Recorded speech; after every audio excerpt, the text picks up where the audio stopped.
Pertanyaan 14 November 2021 nomor 2.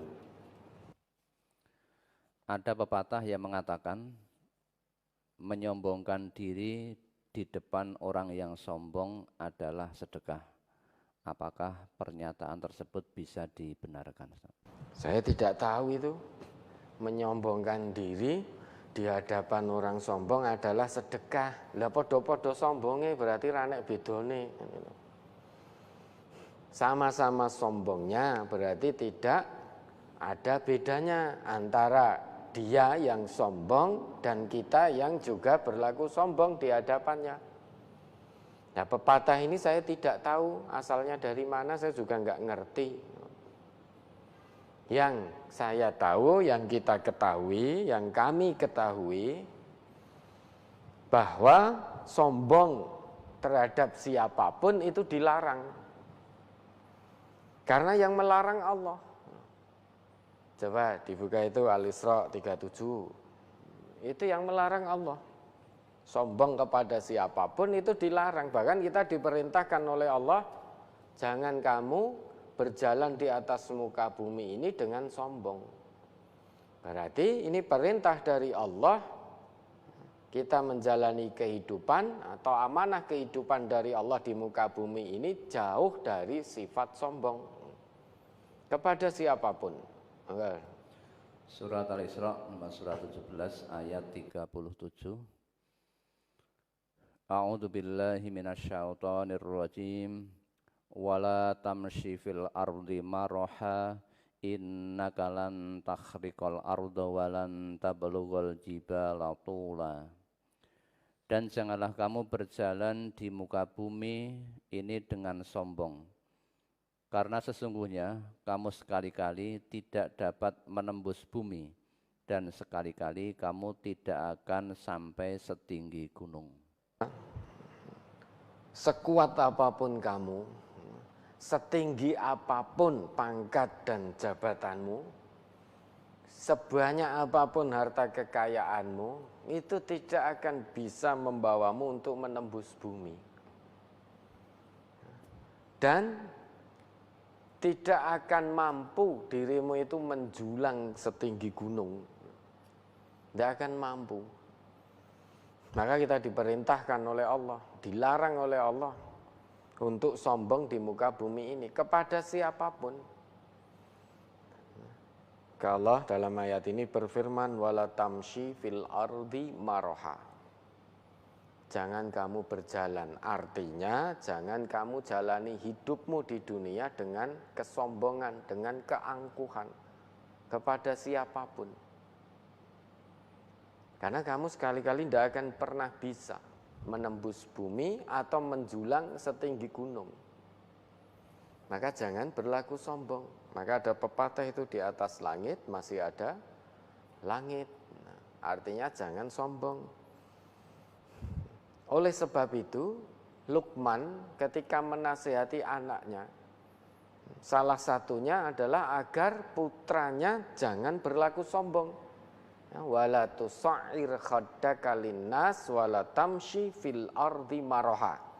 Innallaha la yuhibbu kulla mukhtalin fakhur. Luqman ayat 18. Enggak diingat, surat ke-31. Surat Luqman ayat 18. Wala tusa'ir khaddaka linnasi wala tamshi fil ardi maraha. Innallaha la yuhibbu kulla mukhtalin fakhur. Dan janganlah kamu memalingkan mukamu dari manusia karena sombong, dan janganlah kamu berjalan di muka bumi dengan angkuh. Sesungguhnya Allah tidak menyukai orang-orang yang sombong lagi membanggakan diri. Nah, ini akibat orang yang sombong, buah dari kesombongan, bukan sedekah. Orang yang sombong justru akibatnya tidak dicintai oleh Allah. Innallaha la yuhibbu kulla mukhtalin fakhur. Nah, kalau sedekah itu kan sesuatu yang dicintai oleh Allah, sedekah itu. Nah, kesombongan ternyata buahnya tidak mendapatkan cinta dari Allah. Maka jangan sombong, ini pesan Luqman kepada anaknya. Wala tusa'ir khaddaka linnas. Jangan engkau palingkan dirimu. Jangan engkau palingkan wajahmu dari manusia, melengos. Dalam arti karena merasa tinggi, merasa lebih dari orang lain, sehingga ketemu orang lain atau menganggap orang lain rendah, memandang orang lain rendah. Karena bisa saja mungkin secara harta dia lebih, secara pangkat dia lebih, secara keturunan anak-anaknya sukses semua, secara pendidikan lebih tinggi.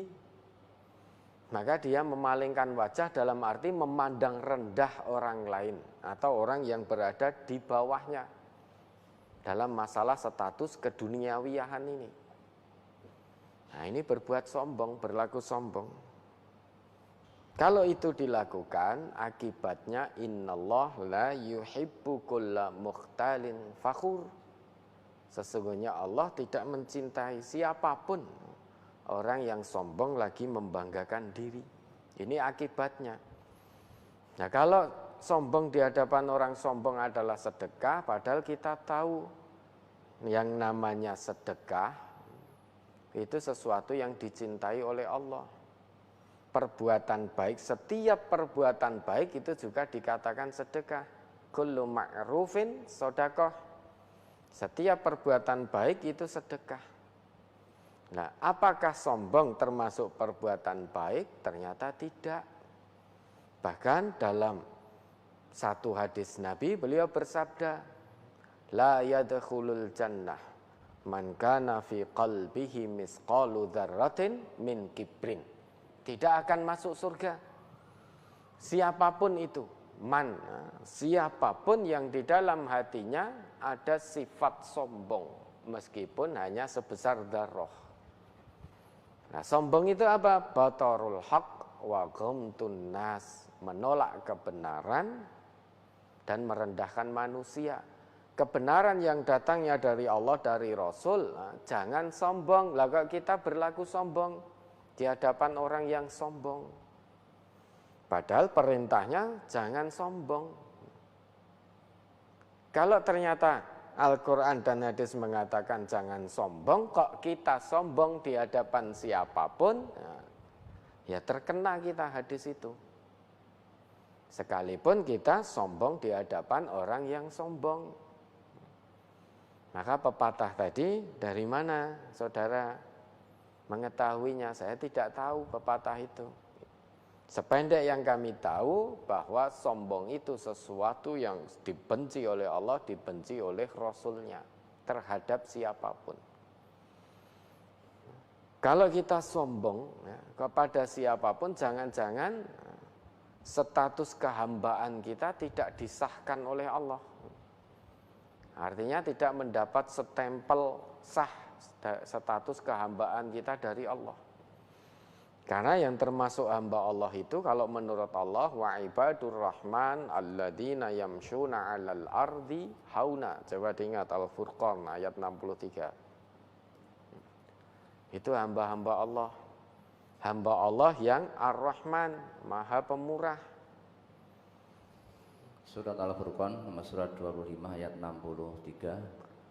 Wa ibadur rahmanil ladzina yamshuna 'alal ardi hauna wa idza khatabahumul jahiluna qalu salama.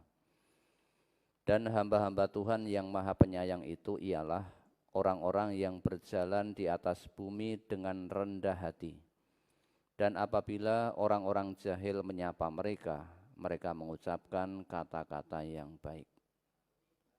Allah, hamba-hamba Allah itu adalah yang berjalan di muka bumi ini dengan tawadhu, rendah hati, jauh dari sifat sombong.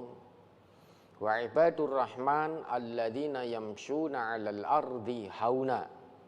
Nah, orang yang tawadhu, yang rendah hati, salah satu cirinya wa idza khatabahumul jahilun qalu salama. Kalau ada orang sombong yang menyombongkan di hadapan dirinya, dia tidak membalas dengan kesombongan mestinya. Namun dia balas dengan ucapan-ucapan yang mengandung keselamatan. Artinya orang yang sombong itu dinasihati, bukan dibalas dengan kesombongan. Nah, kalau sana sombong di hadapan kita terus kita balas dengan kesombongan juga, lantas bedanya apa antara dia dengan diri kita? Podo-podo sombonge.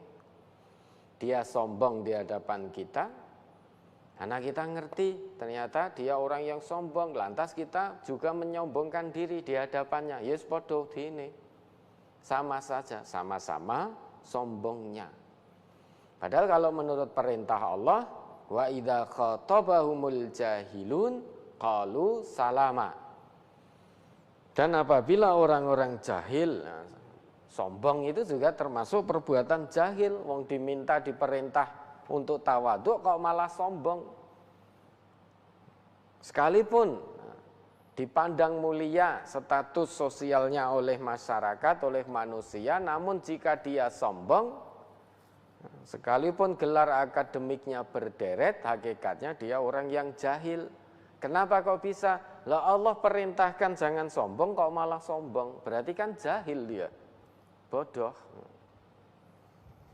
Nah, jika ada orang-orang yang bodoh menyapanya, artinya salah satunya misalkan orang yang sombong, jangan balas dengan kesombongan. Idfa' billati hiya ahsan. Balas dengan perbuatan yang lebih baik. Kalau sombong dibalas sombong, nah, ya sudah, sama-sama sombong. Sama-sama sombong, maka balas dengan ucapan-ucapan yang mengandung keselamatan. Di hadapan orang sombong jangan menyombongkan diri. Namun orang sombong itu diberi nasihat, dituturi, diluruskan, ewadine ditompo, alhamdulillah. Kalau tidak diterima tetap sombong dan bergudul, nah, ada solusi lain dari Quran. Fa'arid anil jahilin. Al-A'raf 199. Khudil afwa wa'mur bil urfi wa'arid anil jahilin. Sudah abaikan. Kalau diberi nasihat, jangan sombong dan lain sebagainya, tetap ngeyel sombong, berarti itu orang bergudul. Kalau bergudul sudah abaikan saja, tidak usah dihiraukan. Ya, maka diingat itu Al-A'raf 199. Surat Al-A'raf nomor 107 ayat 199. Khudil afwa wa'mur bil 'urfi wa'arid 'anil jahilin. Jadilah engkau pemaaf dan suruhlah orang mengerjakan yang ma'ruf, serta berpalinglah daripada orang-orang yang bodoh. Ya tak? Yang pertama, kalau ada orang sombong di hadapan kita, maafkan. Itu langkah pertama, solusi dari Allah. Tidak cukup hanya memaafkan. Langkah kedua, wa'mur bil urfi, beri nasihat untuk berhenti dari kesombongannya. Beri nasihat agar menjadi pribadi yang tawadhu, sehingga status kehambaannya disahkan oleh Allah. Menjadi hamba-hamba Allah yang tawadhu, rendah hati. Kalau tidak mau, langkah ketiga, wa'arid anil jahilin. Wes dimbarke wae. Ya, teke wae, abaikan saja. Sak uni-unine wis terserah, ndak usah dimasukkan hati, ndak usah dihiraukan. Sudah dimaafkan, sudah diberi nasihat, kok tetap bergudul, tetap sombong, wis dijarke, dibiarkan, biar dia menemui Allah nanti dalam keadaan sombong. Ya, ada lagi? Hadis halaman 6 masuk halaman 7 dari brosur yang bertemakan tentang tawadhu. Dari Abu Hurairah, dari Rasulullah sallallahu alaihi wasallam, beliau bersabda, sedekah itu tidak akan mengurangi harta, dan tidaklah Allah menambah kepada seorang hamba yang pemaaf kecuali kemuliaan, dan tidaklah seseorang bertawadhu karena Allah kecuali Allah mengangkat derajat orang itu. Hadis riwayat Muslim juz 4 halaman 2001 nomor 69. Pertanyaan, mohon dijelaskan pada kalimat dan tidaklah Allah menambah kepada seorang hamba yang pemaaf kecuali kemuliaan. Ini maksudnya bagaimana? Mana qasad sadaqatun min malin. Sedekah itu kata Nabi tidak mengurangi harta. Yang ada menjadikan harta itu semakin bertambah dan lebih berkah. Kemudian wa ma zadallahu 'abdan bi'afwin illa 'izzan. Tidaklah Allah menambah pada seseorang yang pemaaf itu kecuali kemuliaan. Nah, ini yang ditanyakan. Jadi punya sifat pemaaf, mudah memaafkan kesalahan orang lain itu perbuatan yang mulia. Karena kita melakukan satu perbuatan yang mulia, maka Allah pun akan menambah kemuliaan demi kemuliaan kepada kita yang punya sifat pemaaf. Ternyata tidak gampang memaafkan orang lain itu. Ternyata tidak mudah. Andai kata mudah, niscaya Allah tidak akan perintahkan kita untuk menjadi pemaaf. Kalau memaafkan itu mudah, niscaya semua orang menjadi pemaaf. Namun kenyataannya sulit. Hanya orang-orang yang bertakwa kepada Allah sajalah yang punya sifat pemaaf. Bahkan sebelum orang yang menyalahi dirinya minta maaf, dia sudah memaafkan. Ternyata hanya hamba-hamba Allah yang bertakwa, yang punya sifat pemaaf. Tidak semua orang yang ngaku Islam bisa menjadi pemaaf. Karena belum tentu setiap orang yang ngaku Islam itu dinilai oleh Allah sebagai hambanya yang bertakwa. Belum tentu. Nah, bagaimana biar orang yang ngaku Islam termasuk kita ini bisa menjadi hamba Allah yang bertakwa? Maka ketentuan-ketentuan dari Allah, syarat-syarat dari Allah untuk menjadi hambanya yang bertakwa, berusaha kita penuhi. Memang secara sederhana kita mudah mengatakan takwa itu apa toh? Insya Allah kita pun semua bisa menjelaskan secara ringkas dan sederhana. Takwa itu menjalankan semua perintah Allah dan meninggalkan semua larangannya. Lisan kita mudah berucap seperti itu. Tetapi ternyata untuk menjadi hamba Allah yang bertakwa tidak cukup banyak penjelasan di lisan. Harus diamalkan. Termasuk salah satunya berusaha sekuat tenaga menjadi hamba Allah yang pemaaf. Sekalipun sulit harus diusahakan. Dan kata Allah tidak bisa dilakukan oleh hambanya memaafkan ini. Sifat pemaaf tidak melekat pada semua hambanya. Hanya hamba-hamba yang spesial, yang istimewa di hadapan Allah yang bisa punya sifat pemaaf. Siapa itu? Hamba Allah yang bertakwa. Coba diingat ayatnya, Ali Imran 133 134. Surat Al-Imran surat 3 ayat 133 dan 134. Wasari'u ila maghfiratin min rabbikum wa jannatin 'arduhas samawati wal ard u'iddat lil muttaqin alladzina yunfikuna fis sarra'i wad dharra'i wal kadhiminal ghaidha wal 'afina 'anil nas wallahu yuhibbul muhsinin. Dan bersegeralah kamu mencari ampunan dari Tuhanmu dan mendapatkan surga yang luasnya seluas langit dan bumi yang disediakan bagi orang-orang yang bertakwa, yaitu orang-orang yang berinfak baik di waktu lapang maupun sempit, dan orang-orang yang menahan amarahnya dan memaafkan kesalahan orang lain, dan Allah mencintai orang-orang yang berbuat kebaikan. Ya toh? Ini hamba Allah yang spesial. Hamba Allah yang istimewa di hadapan Allah. Ya, ciri-cirinya disebutkan oleh Allah. Orang yang bertakwa itu, pertama, dia gemar berinfak, sedekah, membelanjakan hartanya di jalan yang Allah ridhoi untuk kepentingan Islam dan umat Islam. Baik di saat dia punya uang, artinya punya kelebihan, ataupun di saat dia dalam keadaan sempit, namun selalu berusaha untuk infak, untuk sedekah. Itu yang pertama.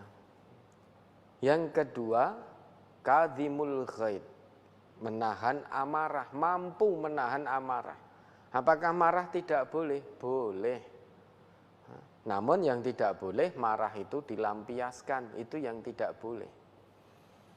Karena kalau ingin menjadi hamba Allah yang bertakwa, saat marah ditahan amarahnya.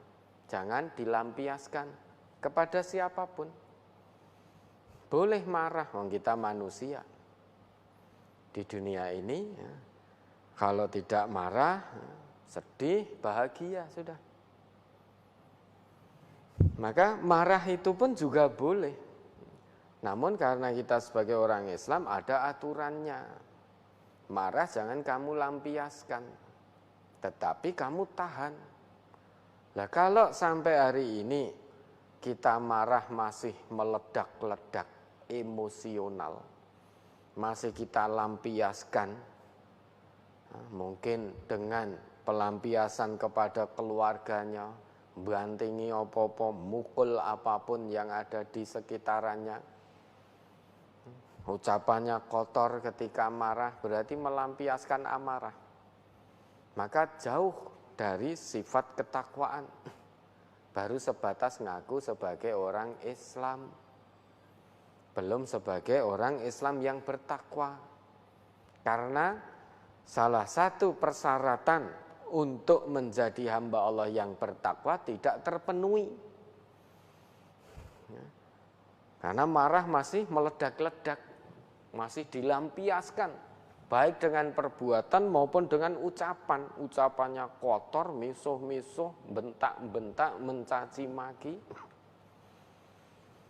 atau dengan memukul dan lain sebagainya. Maka itu sangat jauh dari sifat ketakwaan.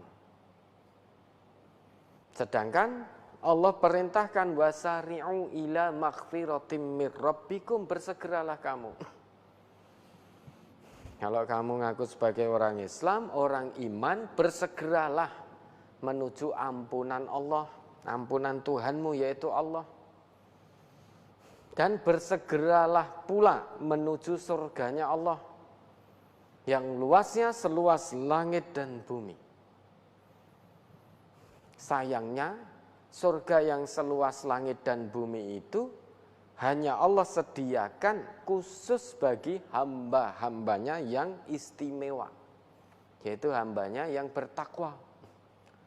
Siapa? Yaitu yang gemar bersedekah baik di waktu longgar maupun waktu sempit.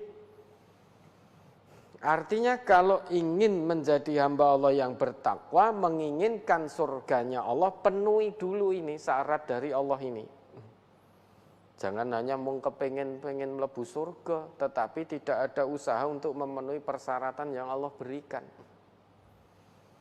Nah, kita aja ngelamar pekerjaan di satu tempat, persyaratan untuk diterima bekerja itu tirik-tirik oke banget saja.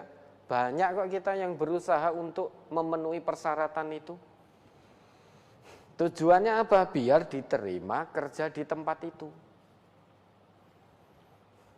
Kita ingin mendapatkan sertifikasi, misalkan syaratnya apa? Tirik-tirik, harus ini, harus itu, harus ini, dan lain sekalian. Ngajar sekian jam ini itu. Banyak manusia yang berusaha sekuat tenaga rela berlelah-lelah, rela berletih-letih untuk memenuhi persyaratan agar lolos sertifikasi, ya, agar bisa diterima di tempat kerja itu. Sekalipun salah satu syaratnya siap bekerja dalam tekanan, siap bekerja dalam target. Itu banyak orang itu yang berusaha sekuat tenaga mencurahkan segala daya, upaya dan potensi untuk memenuhi persyaratan diterimanya kerja. Lah ini Allah berikan syarat, bukan hanya diterima di tempat kerja. Yang Allah janjikan adalah surga. Allah berikan syarat. Yang pertama, gemar infak, gemar sedekah. Jadi sedekah infak tidak harus menunggu kaya dulu, engko nek sugih. Nanti saya kalau kaya mau sedekah infak sekian, wes ora kelakon minggu. Begitu kaya tenan eman-eman. Wah lagi 10 juta kurang, nanti kalau punya 100 juta saja saya mau infak sedekah ini itu dan lain sebagainya. Dapat 100 juta tiba-tiba jadi kurang lagi karena kebutuhan gaya hidupnya bertambah. Maka sedekah itu tidak perlu nunggu kaya. Bahkan oleh Nabi dikatakan bersedekah meski hanya dengan sepotong kurma itu dinilai sedekah. Kalau sedekah nunggu kaya, infak nunggu kaya, nunggu punya yang lebih, ada potensi kelakon-kelakon itu nanti. Maka salah satu ciri hamba Allah yang istimewa, dia senantiasa bersedekah, baik di waktu longgar maupun sempit. Yang kedua, menahan amarah, baik marah pada istri, pada anak, pada temannya, pada orang lain, boleh marah. Yang tidak boleh itu dilampiaskan, mungkin dengan istri lantas melakukan KDRT karena emosi, lantas lesannya tajam. Lesannya tajam, mungkin nyebut istrinya nuwun sewu, nyebut istrinya kebu utek bosok. Nah, itu ada juga yang seperti itu. Ada yang menyebut istrinya kebu utek bosok. Piye kuwi kebu utek bosok itu? Terus ada lagi yang misuh-misuh pada istrinya. Nuwun sewu ya. Harus kita tirukan biar jelas. Mengata-ngatai istrinya, nuwun sewu, mohon maaf, goblok, pekok, tolol dan lain sebagainya. Itu berarti marah terlampiaskan, tidak bisa menahan. Mungkin dengan anaknya juga seperti itu, ada juga. Nah, kalau ini dilakukan, maka masih jauh dari sifat takwa, belum menjadi hamba Allah yang istimewa, karena belum bisa menahan amarah. Kemudian yang ketiga, wal afina 'anin nas. Nah, ini yang ditanyakan tadi.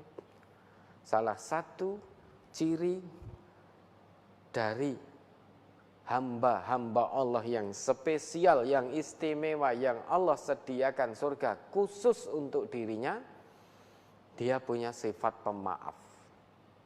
Jadi mudah memaafkan kesalahan orang lain. Bahkan sebelum orang lain itu meminta maaf pada dirinya, sudah dia maafkan. Mungkin dia dibohongi oleh seseorang, mungkin dibelinjani janji, mungkin difitnah, dituduh dengan sesuatu yang tidak pernah dilakukan. Terlintas dalam benak pun perbuatan itu juga tidak pernah. Namun karena seseorang itu benci sekali pada dirinya, ingin menimpakan madorot pada dirinya, lantas mengembuskan fitnah ke sana kemari tentang si fulan, bahwa si fulan begini, begitu. Tujuannya untuk menimpakan madorot. Karena kalau fulan tertimpa madorot, dia seneng. dia merasa puas hati. Kalau fulan yang dia fitnah itu tertimpa madharat. Dia puas, senang hati. Meski demikian, orang yang difitnah tadi tidak membalas cacian, makian, hinaan, fitnahan tadi dengan perbuatan yang serupa, tidak lantas membalas dengan kebohongan pula, tidak membalas dengan cacian, makian, dan tidak membalas dengan fitnah. Tetapi dia memaafkan. Yes, tidak apa-apa. Itu orang itu begitu kepada kita ya, karena dia tidak tahu, belum tahu. Nanti kalau sudah tahu insya Allah akan berubah. Selain itu juga didoakan, terus-menerus didoakan. Mudah-mudahan berhenti mendapatkan hidayah dari Allah dan berhenti dari fitnah yang ditujukan. Lah kita memaafkan, sekalipun difitnah toh. Sekeji apapun fitnah, kalau ingin jadi hamba Allah yang bertakwa, jangan balas fitnah dengan fitnah. Namun maafkan orang yang memfitnah kita. Itu ciri orang yang bertakwa, wal afina 'anin nas. Perkara sampai akhir hayat dia tidak mau minta maaf kepada kita, ya urusan dia sama Allah nanti. Tidak ada ruginya kita memaafkan kesalahan orang lain, yang ada kebaikan demi kebaikan. Perkara dia tidak mau bertemu dengan kita, tidak apa-apa. Jangan dituruti lantas kita juga tidak mau bertemu. Kalau tidak mau bertemu, podo-podo ra gelem ketemune ya podo dine. Sama saja. Fayu'ridu hada wa yu'ridu hada. Yang ini melengos, yang ini melengos. Yaltaqiyani fayu'ridu hada wa yu'ridu hada. Ketemu keduanya, yang memfitnah dan yang difitnah. Kemudian yang memfitnah melengos, yang difitnah juga melengos, nggak mau ketemu karena sudah difitnah. Yang memfitnah juga tidak mau ketemu karena benci sekali dengan orang tersebut. Akhirnya podo melengose. Maka yang lebih baik, yang paling baik menurut Nabi, wa khairuhum alladzi yabda'u bis salam. Yang paling baik di antara keduanya itu yang memulai salam dulu. Artinya yang memaafkan, tidak memasukkan dalam hati, namun justru dibalas dengan mendoakan dengan kebaikan dan kebaikan. Itu orang yang bertakwa di hadapan Allah, mudah memaafkan orang lain. Tidak semua orang sekalipun wis ngaku Islam toh, itu mudah untuk memaafkan kesalahan orang lain. Makanya sifat pemaaf hanya melekat pada hamba Allah yang bertakwa, hamba yang istimewa. Tidak melekat pada setiap orang yang ngaku Islam, tidak. Hanya melekat pada orang Islam yang pemaaf. Itulah orang yang bertakwa sesungguhnya di hadapan Allah, sehingga masuk dalam status kehambaan Allah. Fadkhuli fi ibadi. Kalau sudah disahkan status kehambaannya oleh Allah, maka wadkhuli jannati, masuklah dalam surgaku. Ganjarannya surga dari Allah. Ya, jadilah hamba-hamba Allah yang mudah memaafkan kesalahan orang lain. Sekalipun kita dicaci, dimaki, dielek-elek, difitnah dan lain sebagainya, sudah maafkan. Balas dengan perbuatan yang baik. Ini teori kebenaran Quran, teori kebenaran sunnah. Setelah diketahui, mari sama-sama kita amalkan. Fastabiqul khairat, berlomba-lomba dalam kebaikan. Jangan jauh-jauh dulu, mulai dari lingkup keluarga kecil kita. Bagaimana suami kalau marah sama istri? Kendalikan amarahnya yang selama ini terlampiaskan, membentak-bentak, mencaci maki, mengucapkan kata-kata kotor, bahkan ada yang memukul dan lain sebagainya. Sudah hentikan. Hentikan. Istausu bin nisa'i khairah, kata Nabi begitu. Nasihati istri-istri itu dengan nasihat yang baik. Hentikan. Tidak perlu ngobrol-ngobrol jauh-jauh dulu, mulai dari keluarga kecil dulu. Kalau marah, para istri mungkin bantingi apa-apa, banting lawang, banting piring, banting gelas. Hentikan itu, jangan dilampiaskan. Hentikan, berusaha menahan sekuat tenaga rasa amarah. Jangan diperturutkan. Sesudah itu mudah memaafkan. Lah kalau ada suami istri tidak mudah memaafkan kesalahan satu dengan yang lain, bagaimana mungkin akan memaafkan kesalahan orang lain?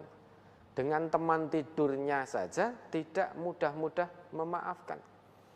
Mungkin istri tidak mudah memaafkan kesalahan suami, suami tidak mudah memaafkan kesalahan istri.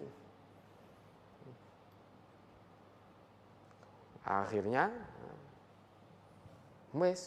terjadi huru-hara, prahara rumah tangga berkepanjangan yang seharusnya selesai, tidak perlu jadi masalah karena sama-sama egoisnya ora rampung-rampung.